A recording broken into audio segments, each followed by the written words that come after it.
G'day fellas. This video is an apology as well as a way to make amends for the damage I've done to the community. A lot of my videos focus on economy, but one of the things they don't focus on is making units. And as a result, many new players come into bar, they watch my videos, they see what I do and they look to emulate that, but they forget one thing. They have to start making units. On the bar Discord, many people refer to these new players as drongos. And today, that will stop. Today, I will teach you how you can convert your beautiful base and economy into units. Let's talk about units. So, we're going to start off with what most beautiful bases look like. You've taken all of your mexes, you've turned them into advanced mexes, you've got your APHIS in the back of the base. Now, it doesn't matter how many you're on, whether you're on 3 APHIS, 6 APHIS, 27 APHIS, whatever number it is that you're on. The point is that we need to start making units, and we need to start making them at some point. Now, what type of units are we going to make? That's a really good question. I'm going to start you off with some easy ones. Let's say your front is getting pushed. Let's say that your front is under attack and we need units out there right now. There's a whole bunch of tanks that are coming in. I'm going to give you my favorite. All you're going to do, you're going to take your construction bot and you're going to build an advanced bot lab and you're going to build it right down here at the very end. There's a very specific reason why we do that. We're going to build it down here. I'm going to reduce the speed back and all I'm going to start doing is making sharpshooters. That's it.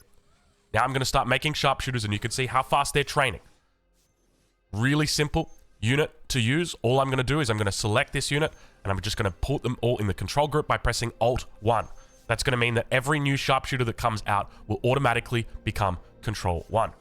And with those units slowly moving onto the enemy or the front line, all I'm going to do is I'm going to start issuing with a fight command. And that's going to allow me to help contribute to my enemies, or to my enemy's downfall. Now, in addition to this, your sharpshooters need, once they've cleared out the enemy threat, I'll show you a couple of ways that you can control these as well. You're going to come in and hold down right click and you're just going to make a nice little box like that. And now your sharpshooters are going to come into a line. They're going to make a little bit of a concave here. That's going to give them great range. Now, your sharpshooters are slow. Remember that. So you might need to be a bit more reactive as well about where you go.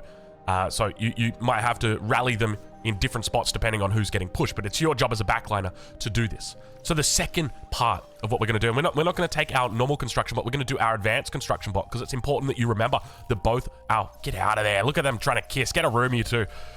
It's important to remember that these two bots can build all of the bots that you need. So if we take a look here, bot lab as well as advanced bot lab as well as advanced bot lab. So now I'm going to come down here with my advanced builder and I'm going to build a normal bot lab. Now it's important to note these guys are the exact same length or distance as your APHIS, or the same size as an APHIS. So they do stack up perfectly for all you people with obsessive compulsive disorder.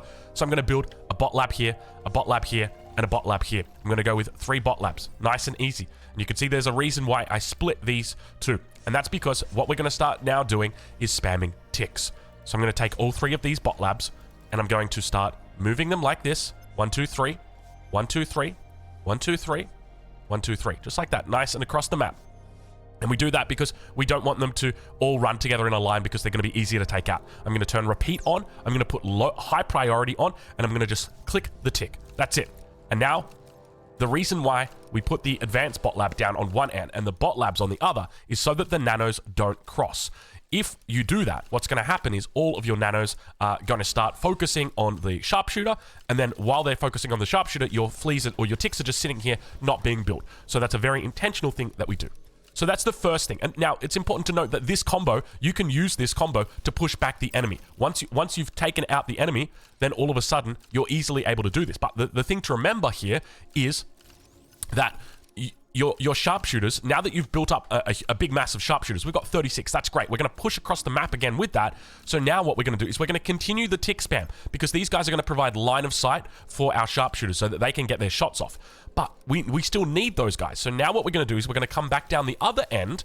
And remember that we still want to spam these guys, but what else do we want to do? We want to keep scaling. Yeah, I know it's our favorite thing to do. It's make APHIS. That's all we're going to do. So I'm going to build an APHIS down on this side. Now, hopefully I'm building it on the right, or in the right spot. It looks pretty good to me. And so you can see that now these guys are all going to turn around and start working on this APHIS instead of making the sharpshooters. And now I'm still spamming over on this right side here, and I am making my APHIS. And now you can see the importance of splitting our base into these 2 sections on the back line. So that's essentially the first point that I'm going to make. Now, there's other options that you've got as well. So what we're going to do is we're just going to reclaim all of these. I'm going to put on no cost, just so that we are... Oh, you know what we'll do? We'll speed up the game. It's probably a little bit easier. All right, there we go. So we're all done. And let's just reclaim this guy again, just so... Because, you know, we're just talking about hypotheticals. Oh, I forgot to... What are you guys doing? Reclaim. There we go. Cool. So that's our first option. Second option, maybe you've become aware that there is an air threat, or maybe your ally's not playing air. So what are you going to do? You're not going to call Ghostbusters. You're not going to complain that your air ally isn't making air. What you're going to do is you're going to throw down an aircraft plant. You're going to throw it down straight away. You're going to get this boy. Actually, that's with no cost. We want to make sure that we turn no cost off. Okay, so we're going to throw down an aircraft plant. Nice and easy. And you can see immediately where... So let's say that there's an imminent aircraft threat right now. What are we doing? We're throwing down a whole bunch of aircraft plants, just like this, and we're going to throw down a couple more just over here, just like that. And now, once again, the exact same way that we did. I have no idea why you're moving like that, buddy. I tell you what, these... You know, I probably told him. I probably said, hey, bud, can you move there? But essentially, the point I'm trying to make is we want to create the tick of the air, or the flea of the air, and that's going to be through our Falcons. So now I'm going to throw down a whole bunch of these aircraft plants. I'm going to rally them out just to this point here. I'm going to hit repeat on, and I'm just going to click 1 Falcon. And what that's going to do is that is going to start spamming out Falcons like absolute mad. You can see all of our nanos here are working. They're creating. And because of that, it means that we're able to issue an immediate air response here. So that is the next point that we're looking to establish. Now, you might get to the point where you're thinking about scaling. So once again, what do? You just reclaim this guy on the end here. So you're just going to pull this guy off, and then you're just going to throw down your APHIS wherever it is that you would like to throw it down. And then that way you can focus your resources up towards that end. Because as you can see, when these guys do inevitably turn around to build the APHIS, they're now not going to help out over on this top side. But you can see in the blink of an eye, we've made 75 Falcons. A really solid air defense here. So just when you're thinking, you know, we're probably going to die to air, don't die to air. Instead, build these Falcons. That's a great way to do it. Now, let's talk a little bit more about your options in the late game, because it'll get to the point where you'll push back your enemy. You know, maybe all of your snipers have come up, but maybe they died to a nuke. Unfortunately, they died to a nuke, or all your fleas have died as well. Everything's died, and so you're thinking, well, I need something that can get through a nuke. Maybe they've got a calamity up. Maybe you know, you're having a little bit of trouble dealing with that. So you're thinking, well, what am I going to do to deal with that? So we'll speed the game up once again. And we're going to talk about T3. T3, another really important component of our base building. And you bloody bastard. You might be wondering, why don't I have my build grid on? For some reason, on all the glitters, it works on the top side of the map. If you take a look here, you can see that my build grid is on. But in the middle of the map, for some reason, it just stops working. I don't know why that is. So I'm playing without my build grid. And you can see, even a player as compulsive as myself sometimes messes it up. So you got to be real careful with your base building here, fellas. But anyway, so T3 requires a lot of resources. But once again, it's important to note that you can still divide your base into 2. If you want to put your T3 down here on the end, you can. I wouldn't actually recommend it. I think if you're going to go for T3, put it smack bang in the middle of your production, or of your nanos, because it's important to remember that with this, let's bring our speed down. It's important to remember that this is going to take a lot of metal. So you shouldn't be focusing on making T3 units and making APHIS at the same time, unless you really want to. But I wouldn't recommend it. Like, I would just say just avoid it. So T3, maybe your enemy's given you a nuke or 2. What's it time to do? It's time to get out our Thors. So we're just going to click a Thor, and of course, we're just going to start creating our Thors now. And we're sitting on all these APHIS. We're having a lovely time here, and you can see our Thors are coming out in probably less than 30 seconds. Normally, when you're making your Thors, it's good to wait until you've got about 2-3 Thors. So what we might do is, and I'm curious how long this takes, because you can see that we're doing a pretty decent job here spending our metal. I don't know why it's not going down, because we're 354. Oh no, it's going down at 100 at a time. So it's going to roll off the blocks. You can see it takes quite a few frames for the Thor to come off. Let's speed it up, but you can see about 25 seconds on your Thors. So Thors are great on the offense, not the best on the defense, like, because they are quite a bit slow. But we'll speed it up a little bit here. just so we can once again talk about, you know, the importance of how we play this position and how we do it, because a lot of people will look to spam out Thors and just keep them going, and that's definitely a strategy that you can use. Oh, I forgot to make more. Let's make 100. There we go. And we'll speed it up to plus 20. Cool, so we're at that point now. So it looks like about 25 seconds for a Thor to come out, something around that. So it's a pretty short amount of time. So once we're up to say, let's go with this amount of Thors, what do we do then? Well, we've got two options. Number one is we can keep scaling, or number two, we can supplement the front with additional units. So we're going to look to do both of those things at the same time. So once again, taking our steps that we've learned, I'm going to build a bot lab, I'm going to build a second bot lab, and I'm going to build a third bot lab. And I'm also going to build, because I don't need this bad boy anymore, so we're going to cancel our Thors. Now, I need to reclaim this, and I need to make sure that the metal from this is going somewhere, because if it's not going somewhere, it's going to go to our allies. And while that's fine, we can do that.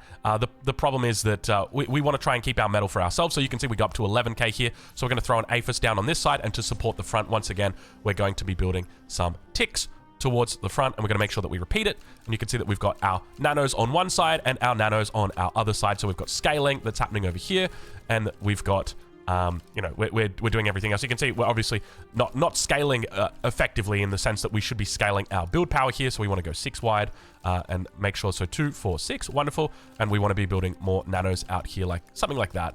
And we can go 4 deep on that as well. And we can probably just go all the way down, and then we can just build a 3x3 APHIS block in this area. That is not what we want to do though. Not like that. It's very hard playing without my build grid. And you can see that we're really stacking up our resources quite a lot. So even with doing this, you know, we should have scaled our build power a lot earlier than this. But you get the point, right? So the point is that we would now push forward with our Thors. Our Thors have got fleas to provide them line of sight, to stand in front of them, to scout out for commanders, because that's what we need to be scared of. In this situation, we're very scared of commanders D-gunning us, because a single D-gun will kill a Thor. But a Thor basic, I think it's 3 shots a commander. So that's another thing to note. Now, there are other types of spam that we are going to be covering today. So the first type, now we'll get rid of all of this stuff here, because we don't need it. Let's keep making you just for the moment, because we need to continue scaling our build power. We haven't really done a good job of doing that. So the next thing that we're going to be talking about for T1 spam, actually we'll bring this back over, is going to be the welder. The welder is a great unit for T1 spam. It's quite metal heavy as well. So once again, we can look to put this over on the edge. Now, one of the things I love to do is take a construction bot, and you can see that I can determine the length of the range of the construction turret based on this circle here, but I can also see it reflected here whenever I go to build. So if I was to build a construction turret, I can see that reflected here. So I know what the radius is of these construction turrets.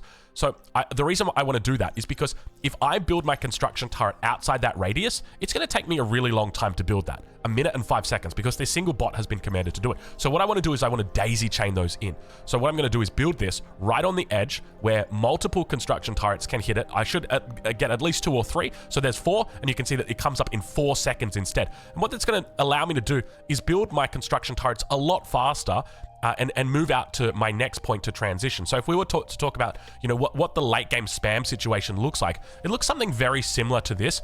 If you're going for ticks, now that's the key differentiator. It depends on what you're going for. If you're going for ticks versus going for pawns, you're going to be building different styles of base. So we'll start off, we'll call this one here. This is just your standard tick base alpha.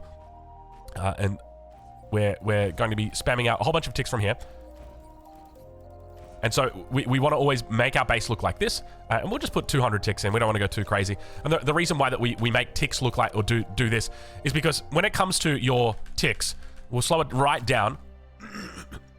They actually have what's called a walk-off frame, which is a frame where they're all being made at the exact same time, so it doesn't actually it doesn't really change. But they're walking off the blocks, and you are repairing, and it takes a little time for them to calculate and do those things. So what we might do is we might speed up one so that we've got alternating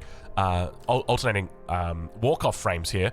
And so now you can see that our nanos are going to switch between our ticks back here, and that's going to allow them to always be working. This way you can see our nanos are constantly firing at our ticks during the downtime here, and that allows us to have maximum throughput or maximum performance on our bot labs and get the best spam possible out there.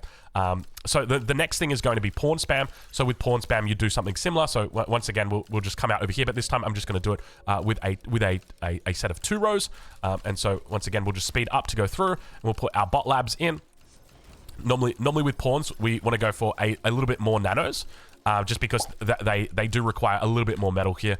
Let's start getting rid of a couple of these things here. We've got 600 ticks, so we don't want to lag the game too much. I'm not too worried about my PC. You can see I'm still at 240 frames at the moment, in 4K by the way. So that's the power of the PC.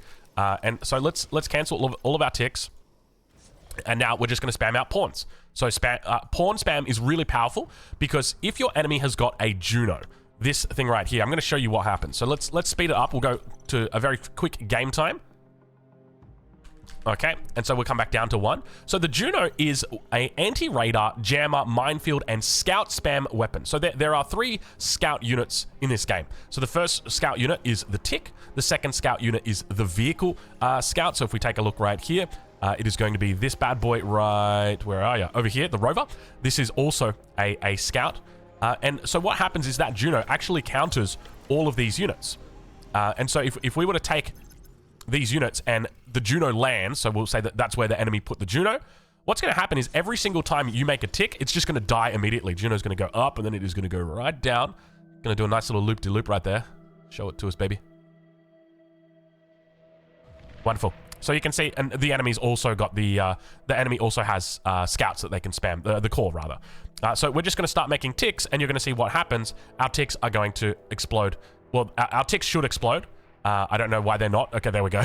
It takes some time for them to explode. But the point is that even if you're spamming out ticks in this position, it doesn't matter because you're going to be losing them to the Juno AoE like that. And so it becomes useless for you to spam ticks. So what you need to start doing instead is spamming pawns. So that's what we're going to look to do here. We're going to be spamming pawns, and we're just going to be doing it like this with our 2x2 blocks. And the reason why we want to make these away from anything else, which is something that I've discussed before. So let's say we build an APHIS over here. Let's speed it up a little bit because our man's a little bit old. Let's say we make an APHIS and we've come all the way up to here. You can see what happens. So now all of our nanos are turning around, and now instead of our spam going heavy, our spam is starting to be diluted by this APHIS. So this is part of the reason why we really want to make sure that we segment our base when doing this, just because of that. Another thing to note is that if you do build, say, an advanced bot lab in this position here, what will happen is, okay, let's go into our welders, and we want them coming across the map. Oh, that's gunslinger. Let's go welder. What's going to happen is your nanos over here will start turning around and helping out with the welders instead of doing their job. So you can see that I think it was the first one there, they did catch it, but now they're fortunately not doing it. You got to be really careful with how you place your buildings here. So I think that something like this actually manages to be quite okay, but I normally like to just play it safe, and I just look, what's the radius on this? Okay, we'll just go for something as far away as we can, something down here to do it. So this is another type of spam that we've seen. So this was a spam that was done in the Stardom game. So I casted a game from Stardom where he was playing on flats, and it was just an intense spam, and he was able to carry the game against 5 people just by doing this spam. So what is it? It's pawns, it's welders, and the final, the piece de la resistance, it's actually going to be tier 3. So what we're going to do is we're just going to reclaim all of this, and we'll spam welders out from this side. And let's just get rid of all of these guys, and we'll put them all on self-destruct, just so that we are able to demonstrate our spam. I think we've got a couple of ticks up here as well. Did we not get all the welders? We mustn't have got all the welders. So let's speed it up just so that we've got our T3. And we'll get rid of these as well because it needs to be a relative spam. So you could probably have about like 4 of these, or 4 of your basic construction bots, or 4 of your basic construction labs, and then 1 for your welders. And then you've also got another one that's making marauders. And you can see that the marauders do take a little bit of time to come out. And ideally, with our marauders, we don't want to be just throwing them into the front line. We want to kind of be stacking them up, be careful with them, and micro them out. But that is essentially it. Now, obviously, we can talk about vehicles. I've mentioned vehicles before. I'm really not a big fan of vehicles, especially in the late game. In the early game, I think that they're really good. But towards the late game, I really don't like them, with the exception of the Thor, which is a T3 vehicle, which doesn't really count. I'm not a fan. Now, what we're going to actually do is put this on high priority, because you can see that we're struggling a little bit. And I'm just going to guard all of this. So let's put this on high priority, and that's going to allow the resources here, because you can see that we're spending a lot of our resources quite quickly. We're at 350 when we're only making 292. So what that means is that now additional resources are not going to be going directly to the welder over here. You can see it's not coming out immediately, but we're now having the problem where our front line is lacking on spawn, or lacking on the amount that they've got. So what we're going to do is we're going to put them on high priority as well, and that's going to mean that they've got constant assistance here from all of these buildings, whereas now our welder, which was coming out before very, very thick because there's a lot of nanos over here, it's now being slowed down quite a bit, just because it's only getting the leftovers of the metal. And then by spamming this, we're not actually weak to the Juno, because if the Juno comes out here, fires off its shot, fires off the shot over here, it's not going to affect us in any way. We also don't need radars when we're doing this. I mean, you obviously do still want radars, but even if the Juno comes through, you're not going to be particularly affected in the same way for a player who needs, say, a sharpshooter. If you've got sharpshooters, then you need a radar, right? But you don't need a radar here. And that's essentially what your spam looks like. You've got really strong pawns, and the idea is just to be able to hold the front. So hopefully that will allow us to mend the pain that we have caused for a lot of players out there. On the official bar Discord, they genuinely call them, I think they call them drongos. They're like, oh, I just played a game with another 3 drongos, and they were only making eco, and none of them even made units. And it's like, yeah, look, eco's fun, eco's great, and it's always nice to have eco, but at the same time, we always need to help our front. So hopefully that gives you a little bit of insight as to how you can do it. If you've got any questions, leave them down below, and of course, we'll catch you guys in the next one.